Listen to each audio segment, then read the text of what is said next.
Hi. In my practicum placement, I actually met a woman by the name of Linda. We'll call her Linda for confidentiality reasons. I actually work, as you know, do my practicum placement in a inpatient facility that houses 4 women and 4 men. It's only a 72-hour hold, whether they're voluntary or involuntary.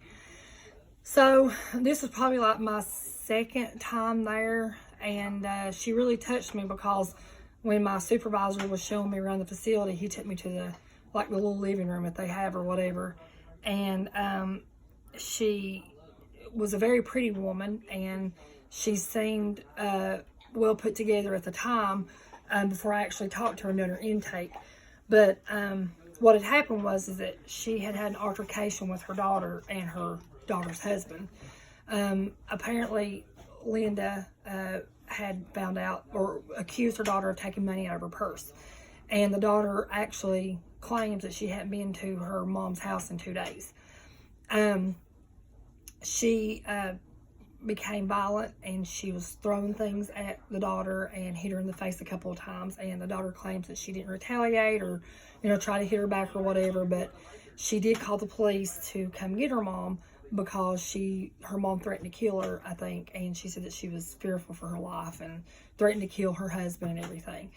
Upon talking, the police went and got her, arrested her, brought her in to the facility because I think they had reason to believe that maybe that she wasn't mentally stable and that maybe jail wasn't the place for her.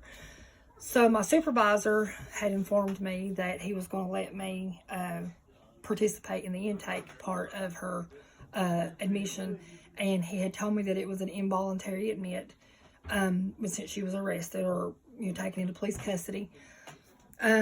But the police had filled us in a little bit and said that when he talked to the daughter that she hadn't been to the mom's house in 2 days, and that she was diagnosed with Linda was diagnosed with schizophrenia like 3 years ago. So she displayed signs of mental disorder. She didn't seem like she was in touch with reality. Her speech was kind of disorganized, like she kind of couldn't put her words together. It seemed like she had a hard time forming a sentence. And her daughter had told the police that she had been doing this for a while and that she had been having a lot of memory loss, things that she shouldn't, be forgetting or whatever. So the daughter said that Linda has seemed very anxious lately and that she seemed agitated and was hostile most of the time. So having this information helped us see that maybe she was, had mental instability or whatever. So that's what my practicum supervisor told me, is that we were going to have to, decide whether or not this was a mental case or a criminal case.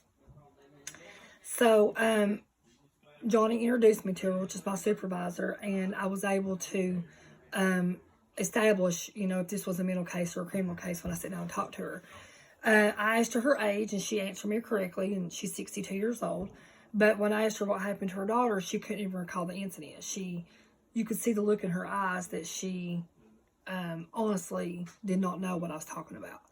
And, me being an emotional person and being very sensitive, I immediately started feeling very emotional myself, and I felt really sorry for her because, I didn't want her to feel like that anyone was there attacking her. But yet, you have the police sitting there trying to decide what to do with her, whether or not to admit her there or take her to jail for, threatening her daughter or whatever. But she, I asked her who the president was, and she told me who he was. But when I asked her what the date was, which was I think February the 17th, when I was there, give or take a day or two, she said it was like December or something. She was off the wall with her date. And then just out of the blue, she just looks at me really serious, and says, "Oh, I remember you. You're that nurse from the hospital that you took care of me when I was a patient." And she kept saying that she remembered me. She said, "I remember you because you were so pretty and you were so good to me." And she told me that my name was Jana. And I was, and of course I told her, well, my name is Melanie, and kindly I tried to explain to her that I wasn't a nurse. I've never worked in the hospital. And she was adamant that she knew me. She was adamant that's who I was. And at that point, I quickly realized, that this was a mental case and not a criminal case. She was admitted into the facility, and like I said, they could only keep her for like 72 hours. And so in that time, I had asked Johnny later on what kind of, care she would receive and like what they would do. And he said that she would receive, one-on-one therapy, and she would sit on some group therapy. And there was a doctor, actually, a medical doctor who was assigned to that facility, and he would prescribe her the medicines that he thought that she needed to help her. And, maybe once those were in her system, she could start living more of a normal life. But once that 72 hours is up, she'll be evaluated again, and she may have to go to a more permanent, hospital for care. She may not get to return home right away because a judge actually had to sign off, on her to be there. So after the intake with Linda, I actually, we called her daughter, and I didn't talk to her daughter, my supervisor did, but I listened in on the call. And she was willing to help her. Like, she didn't want to press charges, of course, and she didn't want to see her mom, go through anything or whatever, but she wanted her to get help, but she said it was becoming a burden. It was being really hard for her to, for them to have any kind of relationship with her because, the state that she was in. And it's gotten to the point really where she can't be alone. Somebody pretty much has to be with her all the time because they're afraid that she'll, walk away or wander away from home and, not be able to come back or whatever. Obviously, I'm new to this whole profession and to this whole practicum thing, so I've never, talked with anyone who was diagnosed with anything other than, common depression or anxiety or whatever. But, and I've dealt with, people personally who were diagnosed with bipolar, being bipolar, but schizophrenia was a whole different thing, and it, kind of intimidated me a little bit. I mean, I've watched documentaries on it since then. And actually, since we've been on, not been able to go out and do our practicum due to the coronavirus, that was some of the information, some of the things that I've been studying, with schizophrenia. And it's really hard on the families, of people who have this. And it's hard on the patient as well, because to me, it's almost like Alzheimer's, They're in and out of touch with reality, and it's really sad because they can't live a normal life. They can't be normal. They can't, they come back to reality and they've lost all this time. And then you have the family members who are trying to take care of them. They're violent, their family members are violent, and it's really hard, to help someone like this if you're not experienced with it or you don't know what you're doing.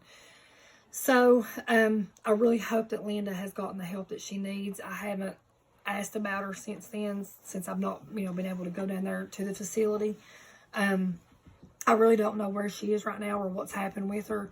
I kind of got the feeling like this has happened before, and that they may kind of go through some drama, maybe sometimes. I'm not trying to judge them or whatever, but I just hope that the family is supportive of her, because that's the only daughter, it's the only child that she has, and I hope that they can maybe get family therapy and treatment, and Linda can get on the right medicines to where her serotonin is more, stabilized, and, because this, obviously is proven fact that it can also be a physical disability.